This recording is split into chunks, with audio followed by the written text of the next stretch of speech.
they do even no one make person talk. Them say that Mayegun, that man too they talk. He do they talk. Say Mayegun diary, he dey hot like pepper. But every day then they take money in bulk. Woman pikin dey the street they hawk. Still them talk say make we no talk. But thank God say Mayegun don't come. So my people make you laugh. Oh yo yo, Mayegun don't come. Oh.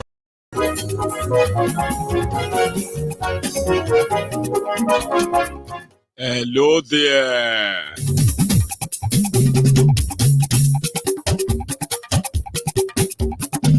Mayegun làwa mọ̀ làmọ̀ dódódódó.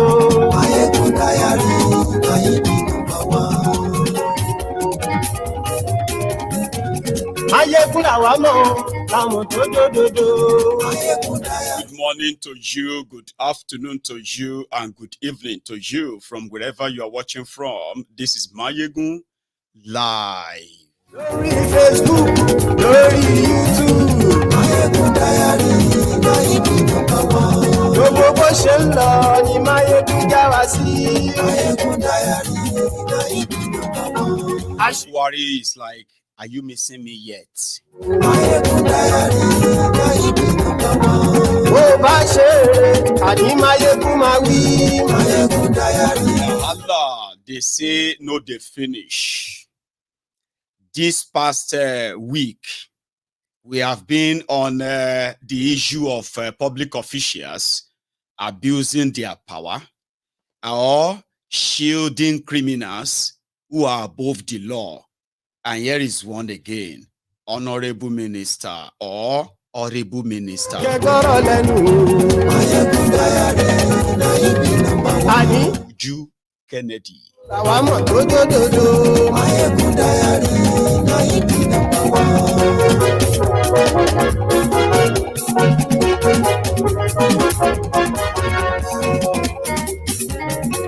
Àní ẹ̀sùn rà kì í. Mayegun ti dé. Share the broadcast. Mayegun ti dé. Ọ̀jẹ̀lú ẹ̀sùn rà kì í. Mayegun ti dé. They are out to get us, to cage us, and to continue to oppress us. As long as we keep quiet, there will be peace. This is their own modus operandi, their mode of operation. Mayegun ti dé. Àní ẹ̀sùn rà kì í. Mayegun ti dé.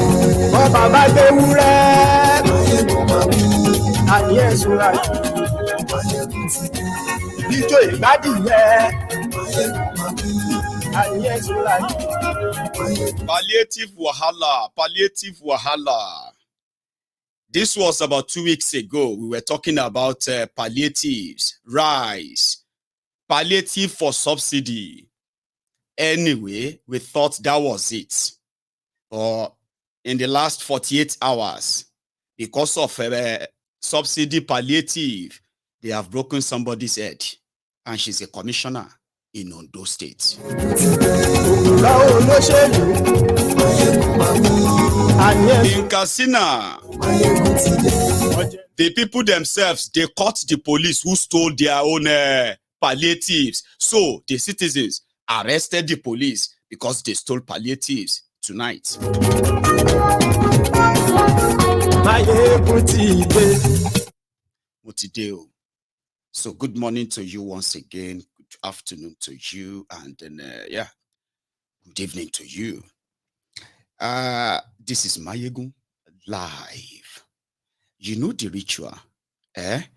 Tonight's broadcast is going to be like that of a Sunday sermon.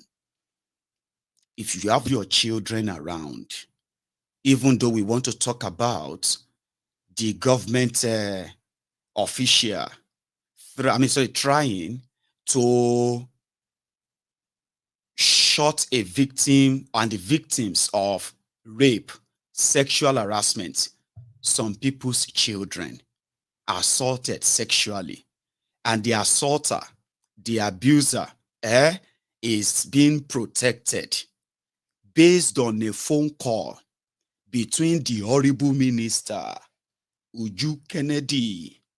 So things will go south in the next 3 hours.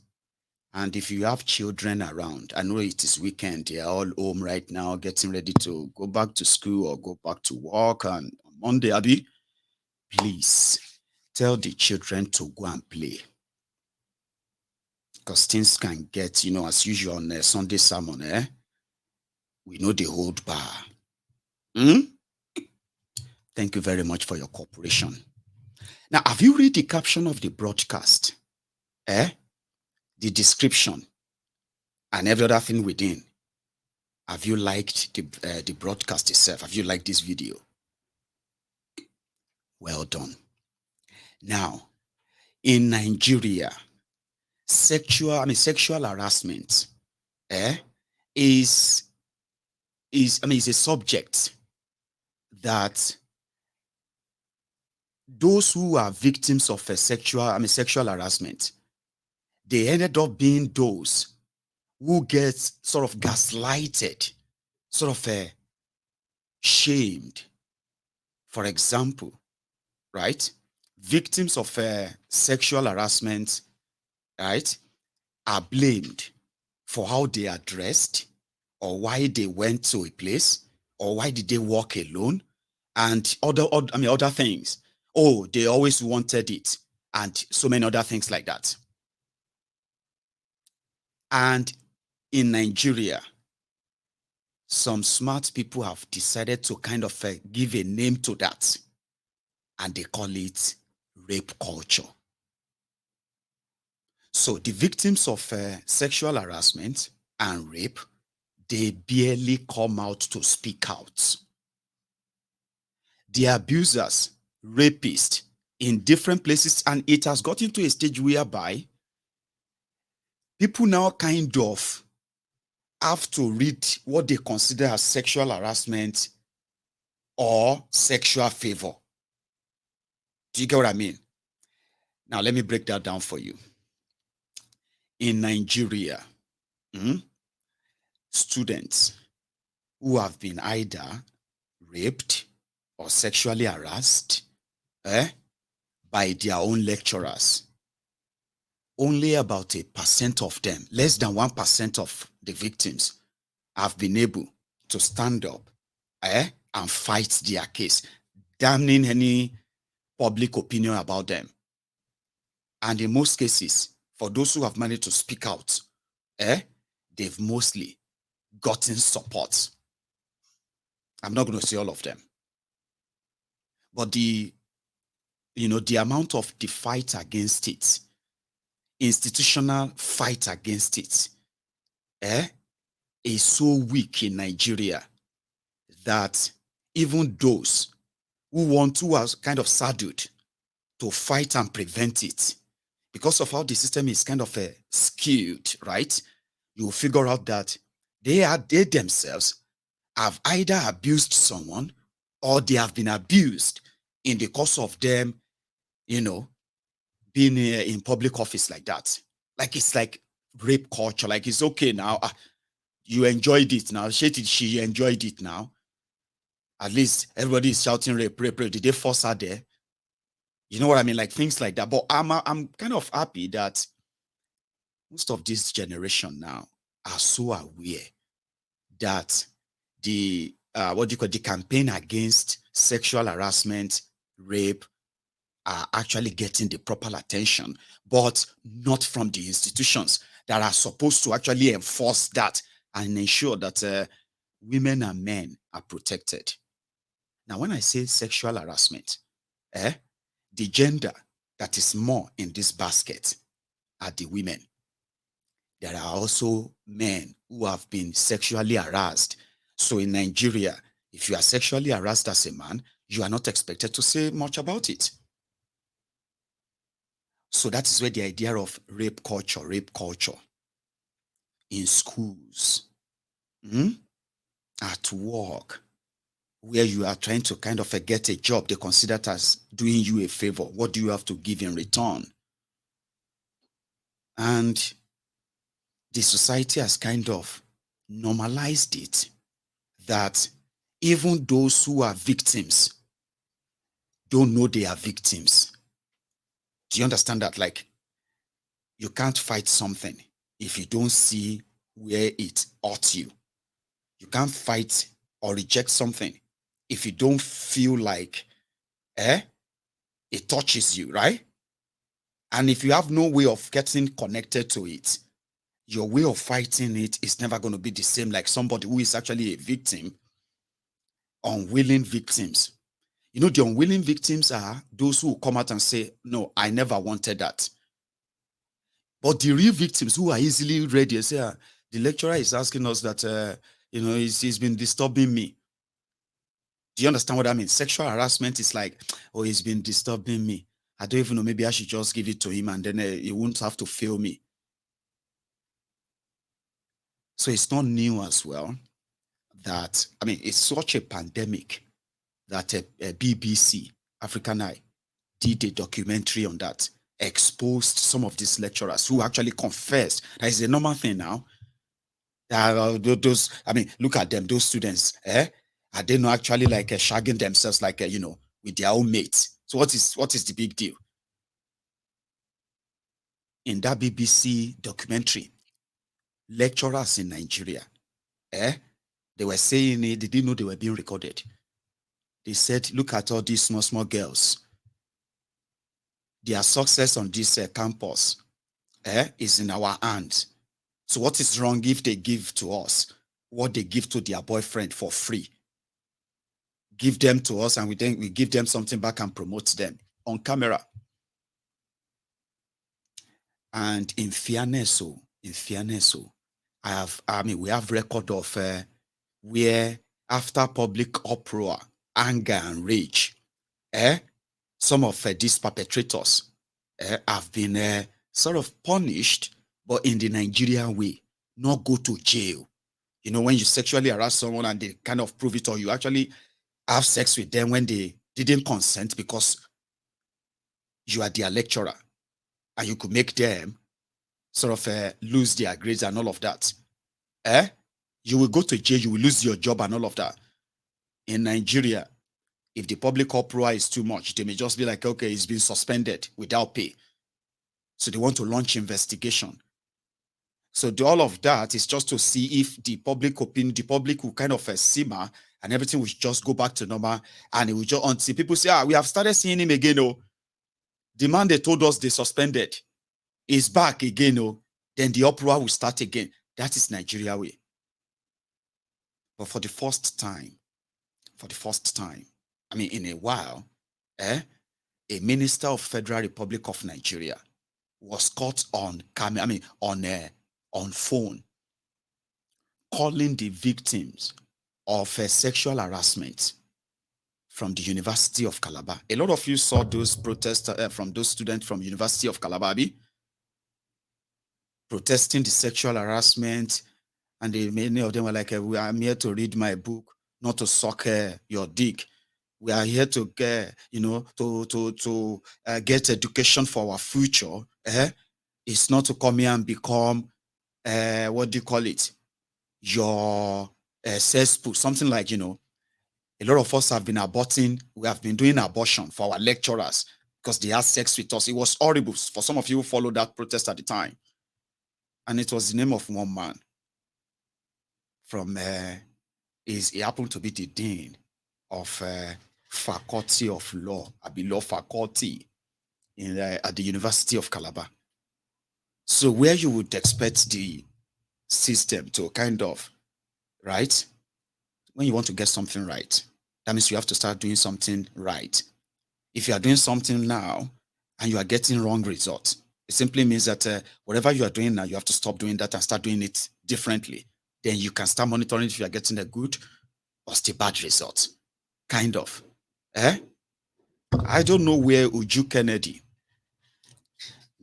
Kennedy felt like that phone call was appropriate, trying to defend a man called Cyril Undifon or Undifon. Now, Cyril Undifon is that dean that got suspended after the endless protest by the students, right? But what is the relationship of the Minister of Federal Republic of Nigeria? Not just that, Minister of Women Affairs, like a mother. She's a woman. She's a mother. She is a sister and she should know better. Okay? And in the position and the kind of position Tinubu gave her, is position to care for the welfare of women. But you see all these ones in Nigeria, they don't understand what welfare of women and children simply mean. To them, it is by giving Ankara to women, widows, going to Christmas party with children, taking pictures with them, giving them gifts, giving food, right, to women and taking pictures with them. That is what the description of their own office says. Oh, giving the women loan. Let's give them 20,000 naira loan to start small business. That is the policy they consider as a women affair. Do you understand? Women affair. Oh, the women who are traders, if they have problem, they will go to the Minister of Women Affairs. What is the real affairs of women other than protection of women's rights, strengthening them and punishing those who make women vulnerable, girl child vulnerable? Do you understand what that means? These are main policies that requires enough technical, the technical institutional know-how and readiness as well. They call it a political will, but readiness to say, listen, if you treat a woman this way, especially this way, if you sexually harass them, my ministry will ensure that you not only lose your job, you are jailed for that harassment. Even if it's going to be for 1 year, 2 years, I will do everything. I will write policies. I will do everything. And I will set examples. Lawfully, not grandstanding, not big man, big womanism. Institutional action. Those are the things that will change how women see themselves, not just that, and how women carry themselves around predators, rapists, and so many other people who unleash different violence on them. But our institutions, like higher institutions of learning, they are grooming ground for what you could later see in this society. Remember? When you see those who were cultists, you know that they will do well when they go into politics, because violence is not going to be new to them. Killings won't be new to them. They have already been doing that, okay, to flex their power and control and muscle. And they have done so without being punished, jailed for those crimes. Rather, they've built connections over time that they saw themselves, or kind of see themselves doing very well in politics. Women, girls from that formation age where you are like, Jambito, newcomer, new JJC, blah blah blah blah blah, to that innocent young girl to become somebody who is going to be turned into a sexual object in a way that she's going to see the world as, everybody want to take something from me before I actually get what I rightly deserve. Even when I deserve it, there is still always going to be remnant of some of them who are going to be sexually harassing me along the way. What is her offense? She is a girl. Now that's the world she's going to move into. If she's going to need a job and somebody says, well, if you want that job, that manager, you just need to find a way of making him happy. She's not going to be too surprised, because it's probably not going to be the first time she's been sexually harassed that way, because the system doesn't punish those criminals. Now, that's the society you have, where majority of those you finally see out there who formed what you see as Nigeria today, they are what? They are molded from those places. And those predators spend years, decades in those institutions, grooming young men and women into becoming the monsters that you have out there today. But when you see the brave ones against all odds and they brave up. I mean, they brave up and they stand up and they face their own oppressors, despite the fact that this could cost them that same future, that they believe sexual harassment is going to deny them. This also could cost them that. So they live their life in fear. And that victimhood is something that when it gains traction, when it gains, whenever it gains publicity, the first thing people look for is the supporting system for the victims and how many victims are willing and ready to actually speak out. And when they do, would they get that solid support system? I'm talking about people who are going to make them realize that they are doing the right thing for speaking out. You are doing the right thing. You are a very strong person. We know this is not easy for you, but we just want you to know that this institution will be for you, will protect you to the end, and we will ensure that your abuser is punished for that crime. Now, if you build a society around that, it is going to be a different one than what you have right now, where people have no empathy, sympathy. When they hear things, they just kind of feel like, what did you go and do there too? Well, who knows? So maybe when you were collecting money from him, when you are collecting his money, so you didn't know that is going to ask for kiniko. So a society that is built that way.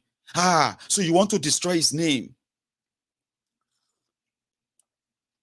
Why do you want to destroy this person's life? Che the whole thing pass say they knock you ni. Che yourself no enjoy am ni. And you know say this man get family. Why do you want to break his house, his home? Why do you want to destroy his life?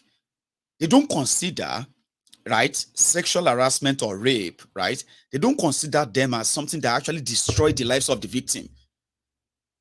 And that is why today, I will see it on social media. If you want to know this, you can go and do the experimentation, okay?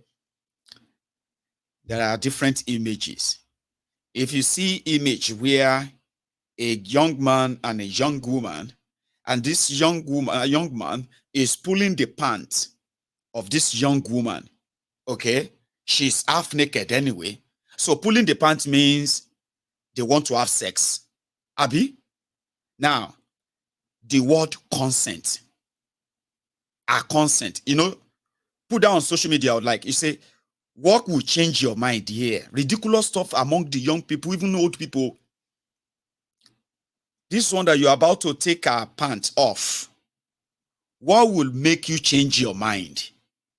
And then you see them, 2,000 comments, 5,000 comments, 98% of them, they will publicly be confessing to rape, that they are going to rape her. Nothing will stop me. This time that I'm already on gear 6, and I'm already on speedometer 100. Where is I won't enter? She can't say no, I'm not doing it. I'm gonna no kill you there. 98% of them. If you want to look for a problem, go there and say, what will make you change your mind? And you type it there that if she says no, if she says stop, do you hear that? We are both naked or half naked, even when we are both naked. And she says stop. That should automatically stop you as a normal human being. But when you say that, they will attack. Shut up your mouth, you are a liar. Yeah, it's a lie, it's not true.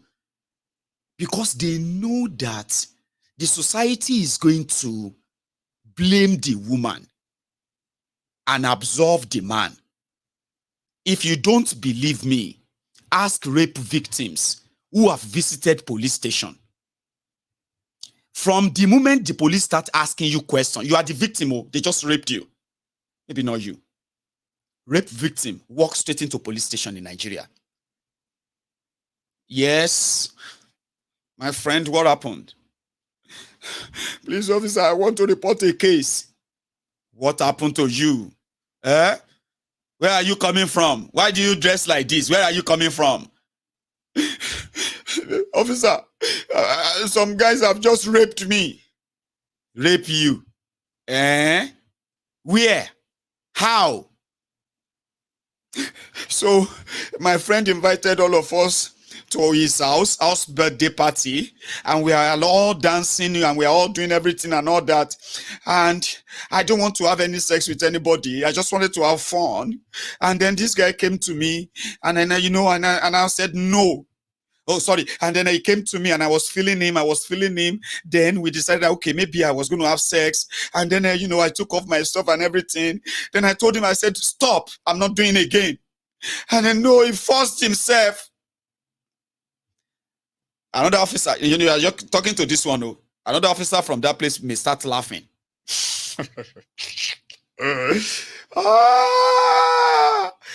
don't say they rape you? Officer, police officer. The one that you are explaining to, that one will now be like, So, force you to the place. No, sir, no. Force you to come out your bra. No, I removed the bra myself. Wait. Force your clothes. No. Okay, now you come out clothes. I mean, now you dress up from your house. You dressed up.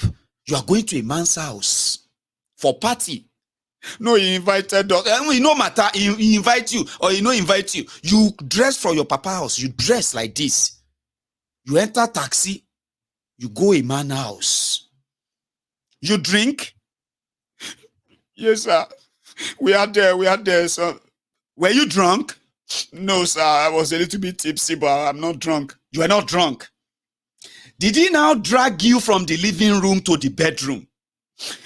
No. Did you say you were feeling him before? Yes, I was kind of like, I kind of was feeling him, but I just, then we went to his bedroom. Oh, you go to his bedroom by yourself? Yes, sir. So when you got to his bedroom, he started tearing your clothes. No. So we started talking, and then, then he took I took my clothes off. You come out clothes inside in bedroom. Okay. What about your bra? Who come out bra? Me. Hey. Sergeant Roger, come hear something. Oh, I bet, come. Call me Sergeant Peters and Sergeant John. Tell all of them, say make them come. Call me just Jocelyn, Sergeant Jocelyn. Test just Sergeant Jocelyn, say me come here too. Everybody come hear me. Oh, come here thing here for police station. From there, you will know that you have lost the case. But I told him to stop. My friend, shut up your mouth now. That is what these small girls are doing. From there, police officer will be like, so that person that you go to in house, what kind of work does he do? Well, he's an IT expert. He works for MTN.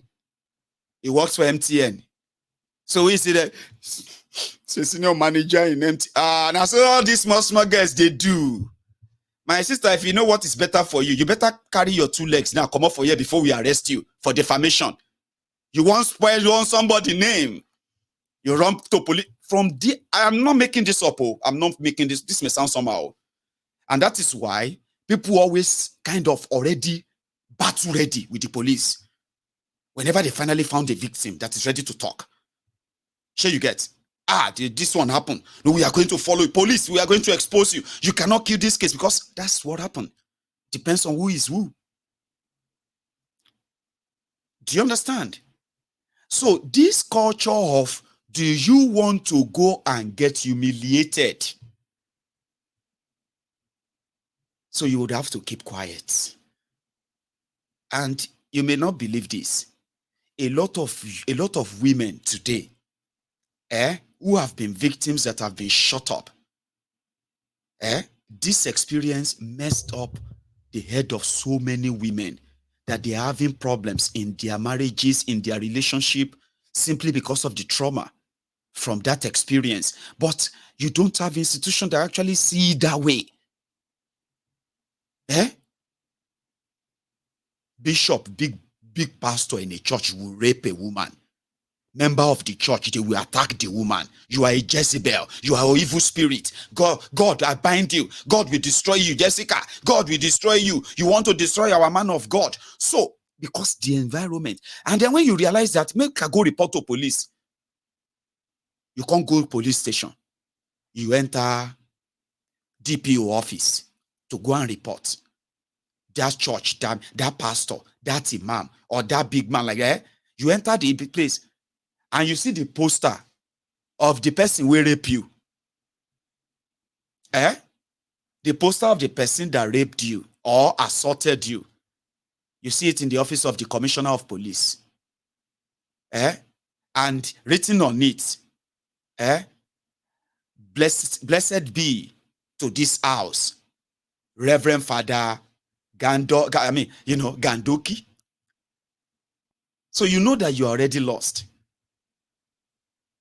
That kind of system have always been there, but it just hasn't kind of been up to. So who is Uju Kennedy, the woman that presented herself as the Minister of Women, the Minister for Women Affairs? And then they have this poster, this image. Whoever lies in this Calabar sexual case will go to jail. I will personally make sure that all involved in this shameful act shall be prosecuted and jailed. I am pleading with you. I want justice to be done. If you have complaints or you have anything to talk about concerning this case, head to the panel because the investigation is still ongoing. Go there and lay your complaints, but don't lie, because if you lie, I will ensure that you're prosecuted, jailed, if found guilty. Please note that this is a very big opportunity for us to put an end for this numerous sexual harassment or false accusation. We must have to get it right, and justice must be done.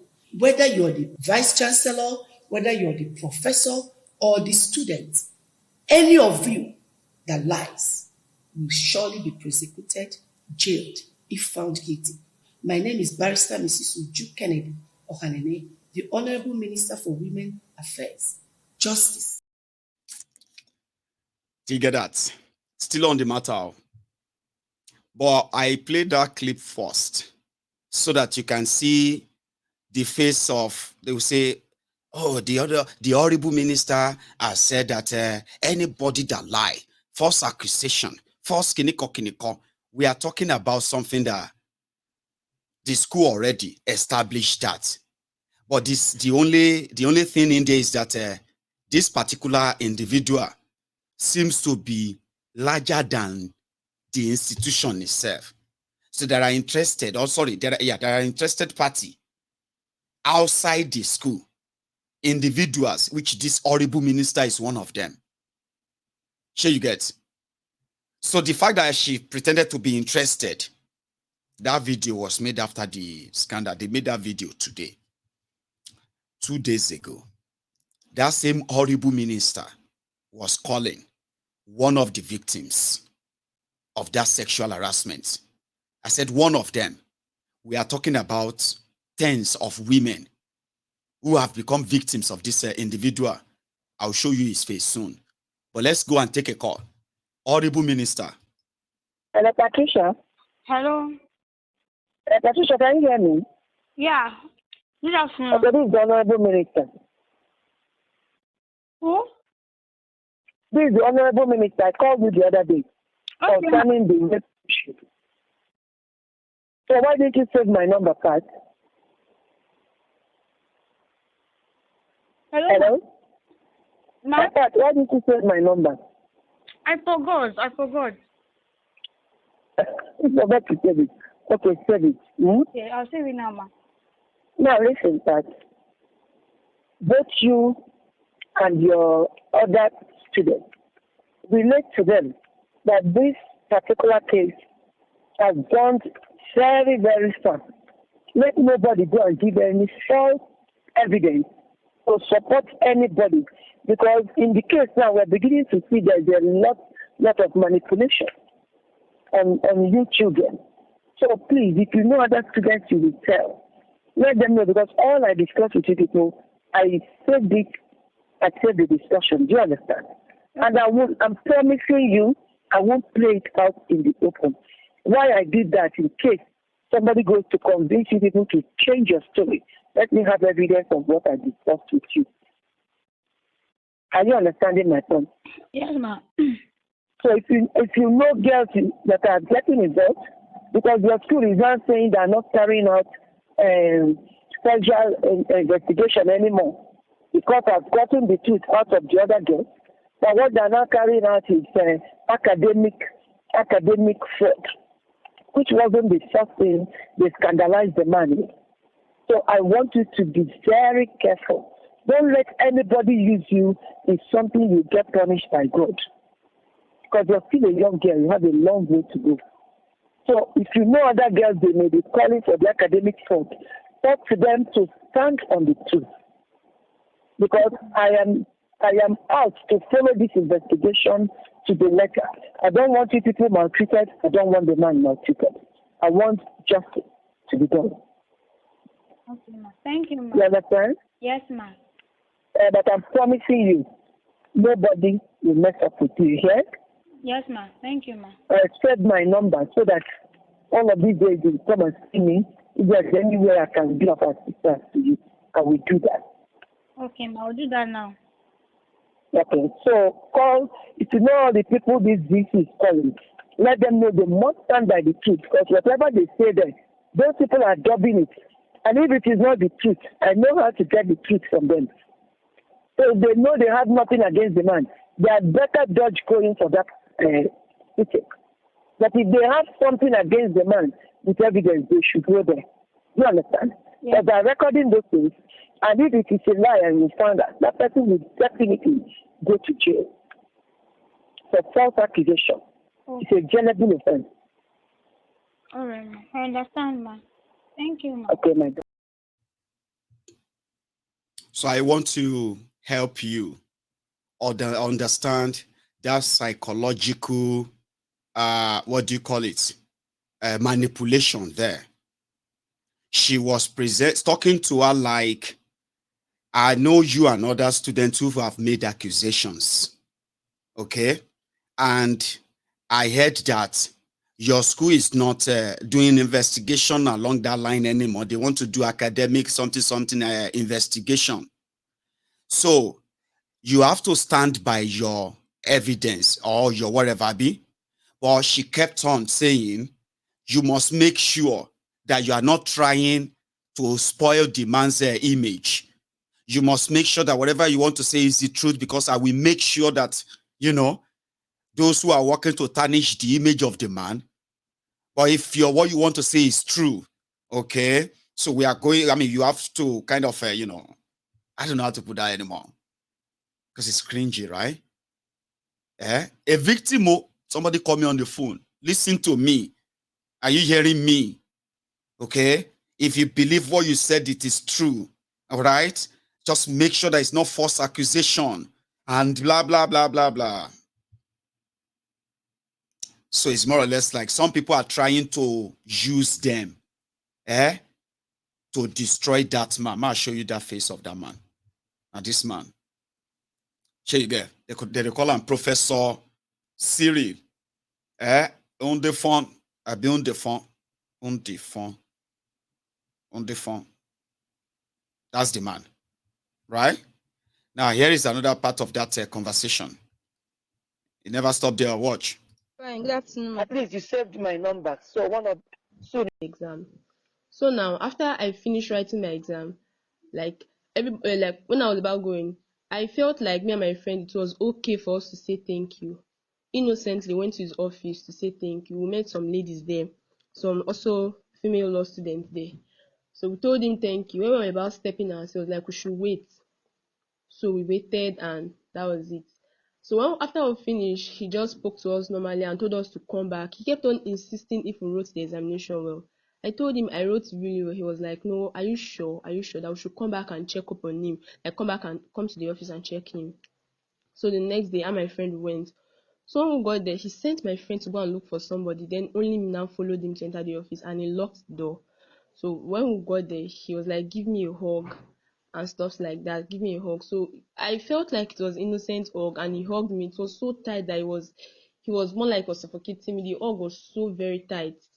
Was pressing me to his body, and he started kissing me, like kissing my neck and kissing my neck. Then after then, told me to sit down again. Then he started kissing my head. Then he brought his lip that I should kiss him. I was like, "Sir, no, I cannot." So he started struggling. He noticed that somebody was at the door. He asked me to go and open the door. Luckily, my friend now came, so he now stopped.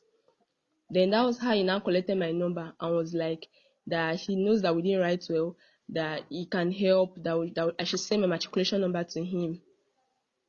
So he invited me again to his office. That's like the third time. So when I got to his office, because that day my friend couldn't come, So why did you go again? he told me to come. He sent me a text Okay. me. He was the one who asked me to come. Mm. So when I got to his office, because my friend, we were supposed to go together, but she said she didn't have fare, like transport fare, to accompany me. So when I go there, I explained to him that she said she couldn't come, that she doesn't have fare. He was like, he doesn't want her, that it was me he wanted. So when I got there, he started by saying, am I close to lecturers? I said, "Sir, no, I'm not." Then he was like, "Why? Am I scared if they will refuse me?" I was like, "No, sir, I don't just want to be close to them." I was like, "Okay." He asked for my CGPA. I told him that I'm on a second class lower. So he was like, "Why? Now why will I be on a second class lower? That nobody cares how I get my grade. That I should just try everything possible to get the grade. That in life, everybody is paddling their canoe. Nobody cares how you get the grade. Just make sure you get it. That do I have money to sort my courses?" I was like, "No, sir, I don't have." Then he was like, "Why don't you use what you have to get what you want?" I'm like, "Sir, how do you mean?" He said he does not know. But why am I dulling? He asked me where I'm from, because I'm actually from Edo State. So he was like, "Why are you dulling? Your mates from Edo State, they are doing things in the faculty. They are very smart. Why are you not smart? Why are you so dumb? Why are you doing all of this? You think," he now told me that the world does not favor the second class lower. The world only favors the second class upper. That I should make sure I do everything possible to be on the second class upper. Like I should make friends with lecturers and stuff like that. Then he asked if I was a virgin. I told him no, ma. So he was like, "Okay." Then when I was about to go, that was when he now told me that I should send him the matriculation number on WhatsApp. I sent it to him on WhatsApp. Then when I was about to go, he was like, "Come and give me a hug again." When I gave him the hug, he started holding me and touching me and started to kiss me again, kissing my neck. He brought his lip to kiss mine. I was like, "So no, sir, I cannot kiss you." He started struggling. Then after then, he now turned me and held me so tight again. He was not like, "Make sure you come and visit me anytime you are coming, anytime I come back." Because that time we were done with the exam, so people are not in faculty. So it was like when school resumed, I should always make sure I come around to visit. And I told him, "Okay, sir," and I left the office. So ever since then, I was really very traumatized, because I felt really bad that this one, my dean, is already making sexual advances. If I say no, what will happen to me? What will happen to my admission and stuff like that? So I was really, that point in my life was like the most trying period of my life, because he's a senior lecturer in the faculty. Okay. So that means there was no sex. No, ma, there was no sex. There was no sex. Yes, ma. And there was no rape. No, there was no rape. Okay. And the first day you said he called you and your friend left, started holding you, he asked you to go again. Why didn't you get something to record all these things? Is there any kind of text message he sent to you that can nail him from his phone? Any kind of evidence? The only evidence I have is the one he said, "See me," and send a What? matriculation number that was going to help me. And you sent your, so the only evidence you have is that he texted you, "See me." Yes, he texted me, "See But me." any lecturer can ask you to see him.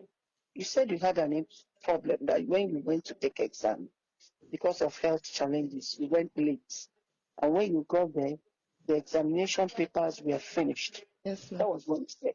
Yes. And that he was the one that ran around to make sure he gets your admission paper to write, Yes, ma'am. your exam papers to write. And he later called you to make sure you wrote the exam. He So, instructed. no. Okay. He said what? No, he told the people in the examination that we should make sure that we write our exam. Then it was after the examination had been concluded, he collected my number and he started asking me to see me. to see him. Okay, how many times did he send you to see him? Okay, the first time it was The one from the test. okay, on Many just once. times. Just once.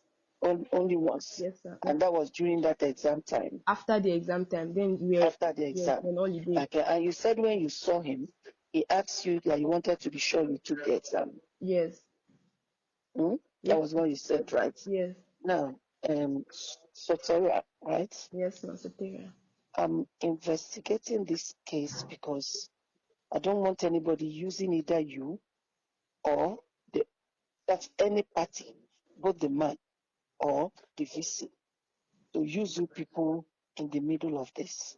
This man has gone to court because he's proving that he's innocent. He did not harass you people sexually. He did not have sex with you people. He did not rape you people. So, but a black card was carried for him, which is no, it will be, you're a law student, right? Yes, ma'am. Which you know it will be a punishable crime if no evidence is there. Is ready to prove to prove it. Mm? And, and so I want to that's why I'm coming in as a mother to sort this issue out. So fortunately you've just proven you were not raped, you were not he didn't have sex with you, both orally, and that the only evidence you have is that he sent you a text and said, come. But before you said about that, you said to me again that he struggled to make sure you get your exam paper to write because the school said the exam papers were finished. Yes, ma'am. And he asked you when he saw you, did you write well? I hope you later wrote the exam. You said that, right? Yes, ma'am. Okay. Now that the minister has come into this, deal with me alone, so let nobody use you. Both the man and the woman, let nobody use you.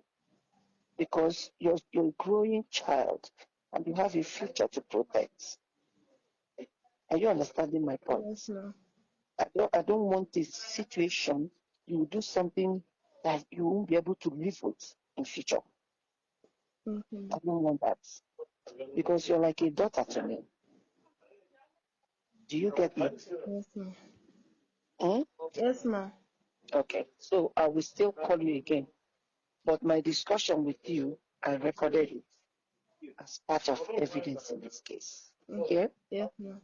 But I will not use it against you because you're my daughter. I have to, what I'm out is to protect you, protect your innocence, and help you as much as I can.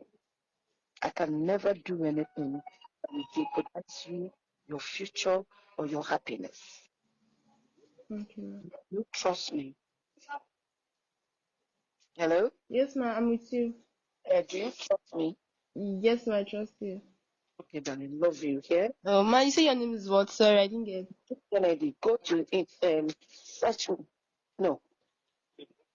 No. Thank you. My name is Uju Kennedy Ohani. I'm the Minister for Women Affairs. Okay, ma'am. If you save my number, Okay. you, uh, if you save my number, you go to WhatsApp and see my picture. Okay, Then ma'am. you search me on internet to read about me. Then Okay. you send me text because I want to work with you to put a stop to some of the things that are going on. Some of them are because some people have interest for others to go, for them to have a better chance. And they will now want to use people to get that done. I don't want you to be one of the people they use. Did you all hear that? For this man on your screen, that will appear as a responsible person, okay? Probably have his own children. Don't ruin his life. Don't ruin his life. Are people trying to use you? Did you listen to all the line of questioning? Does that not tell you, or is that different from the usual thing I told you about the policeman earlier? That the line of questioning is going to tell you that you are already guilty. So she was asking, Did you see that as if to say, oh, thank God, at least he didn't rape you? When she finished narrating the assault, the sexual harassment from that man to a girl that is probably old enough to be alive, to be his last born, pedophiles, predators, they don't care about that thing like you see. And age doesn't change a predator. The older they get, the worse they become. You know, when you are still younger and you are a predator, you may think, oh, you are in your prime. That's why you are always, picking them. Then when you start getting older and your children are also getting older, it becomes an embarrassment that the family must not know. But you do it anyway because you are a gentleman, an elderly in church. That means an elder in church, an elder in the community, an elder here and there. You have a reputation. One small girl that is just starting her life is trying to destroy your life. Do you know who I am? Do you know how many people like you have tried? That is what predators are. The older they become, the worse they become. And whenever they get caught, they will throw everything they have into it. But where you have institutions, it doesn't matter who he is. Don't do it. Once you do it and you are caught, all your career, everything gone. If your marriage break up, that's your problem. And that's why you have to think very carefully. Okay? Before you risk it all on anything at all. Maybe you think I'm talking to you because I live abroad, Abi. That's what we are talking about, this society. He knows, okay, he went to court. Abi, to do what? To tell the court to stop any investigation against him. He is not suing anybody for wrong allegation or accusation. He is not suing any of these victims that they are wrongly accused. No, he went to court that court must tell his employer, University of Calabar, that they cannot suspend him or sack him because of this allegation. And you know it is Nigeria. The court will grant the judgment. But honorable minister is more interested in, okay, there is no rape. He didn't rape you. He only pressed your breast, pressed your body, Abi. But he said he didn't press your body, that he only called you to ask you about the exam.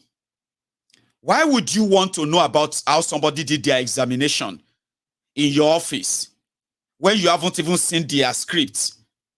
Is it not after you have done your exam and they've seen your script and they'll be like, oh, you didn't do well, oh, I need to have a word with you? Abi, why do you care whether I did well in my examination, I didn't do well, that you have to come into your office, see me? But it is Nigeria. So minister is agreeing with the man that, hey, a lecturer can tell you to see him anytime.